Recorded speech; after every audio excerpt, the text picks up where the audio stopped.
Friends, welcome to सुहाना की रसोई। क्या आपने कभी ब्रेड से बने गुलाब जामुन खाए हैं? जी हाँ, आज बनाने वाली हूँ ब्रेड से एकदम नरम रस से भरे हुए गुलाब जामुन। बनाने में बहुत ही आसान है और स्वाद में बिल्कुल कमाल के हैं। तो चलिए फिर इसे बिना देर करे बनाना स्टार्ट करते हैं। तो सबसे पहले मैंने ये ताज़ा ब्रेड ले लिया है। 250 ग्राम का ये पैकेट था। तो ब्रेड आपको अच्छी ताज़ी वाली यूज़ करना है।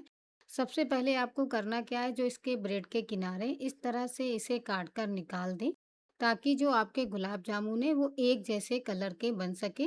तो सारी किनारी इस तरह से कट कर लेंगे। इसके बाद आपको एक ग्राइंडिंग जार लेना है और सारा जो ये ब्रेड है इसमें हमें ऐड करना है और इसे अच्छे से इसमें चला लेना है, ताकि इसमें कोई गुठली या लम्स बिल्कुल नहीं होने चाहिए। ब्रेड का अच्छे से चूरा बनकर तैयार हो चुका है। इसके बाद इसको हम अच्छे से गूंद लेंगे। तो इसके लिए मैंने 50 ml दूध ले लिया है। तो यहाँ पर मैं नॉर्मल दूध का यूज़ कर रही हूँ। अगर आप भी गुलाब जामुन बनाने के लिए मेरी तरह ताज़ी ब्रेड का यूज़ करेंगे तो सिर्फ 50 ml दूध का यूज़ होगा। अगर आप फ्रेश ब्रेड का यूज़ नहीं करते हैं तो दूध थोड़ा ज़्यादा यूज़ हो सकता है।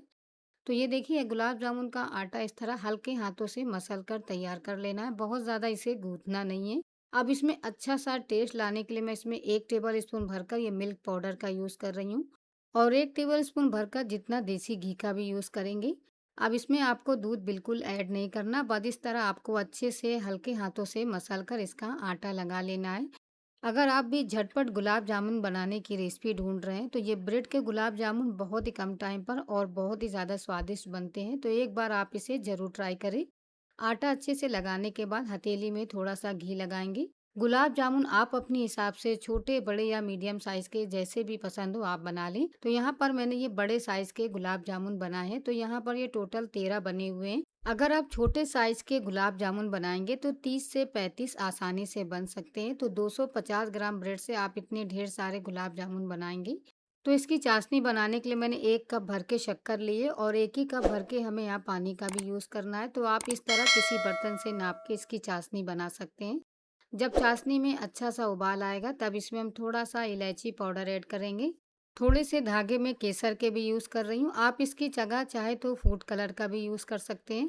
जब चाशनी अच्छे से हल्की सी चिपचिपी हो जाएगी तब तक इसे पकाना है। इस चाशनी को आपको बहुत ज़्यादा नहीं पकाना, हल्की सी तेल जैसी हो जाए तब तक इसे बनाएं। चाशनी बनकर रेडी, इसे एक तरफ रखेंगे। दूसरी तरफ एक कढ़ाई में तेल को गर्म होने के लिए रख दिया था। तेल बहुत ज़्यादा आपको गर्म नहीं करना, बस इस तरह हल्का तेल जब गर्म होगा तब गुलाब जामुन इसमें आपको ऐड कर देना है। अगर आप बहुत ज़्यादा तेल गरम कर लेंगे तो गुलाब जामुन आपके अच्छे से अंदर तक पक नहीं पाएंगे। गुलाब जामुन में अच्छा सा कलर आने तक इसे मीडियम फ्लेम पर ही फ्राई कर लेना है। गुलाब जामुन को हल्के हाथों से चलाते हुए अच्छे से चारों तरफ से फ्राई कर लेना है। फ्रेंड्स, अगर आपको ये रेसिपी पसंद आ रही हो तो आप सुहाना की रसोई चैनल को सब्सक्राइब करना बिल्कुल मत भूलें। तो ये देखिए, थोड़ी देर के बाद जो गुलाब जामुन है काफ़ी अच्छे से फ्राई हो चुके हैं और इन्हें थोड़ा सा ठंडा करके चाशनी में इस तरह आपको ऐड कर देना है। जब ये चाशनी में भीग जाते हैं तो इनका जो कलर है वो काफ़ी अच्छे से चेंज हो जाता है और ऊपर से काफ़ी अच्छे से शाइनिंग वाले भी हो जाते हैं। तो इसे मैंने 15 मिनट के लिए भिगो दिया था। गुलाब जामुन जो ब्रेड के होते हैं उसे भीगने में बहुत ही कम टाइम लगता है।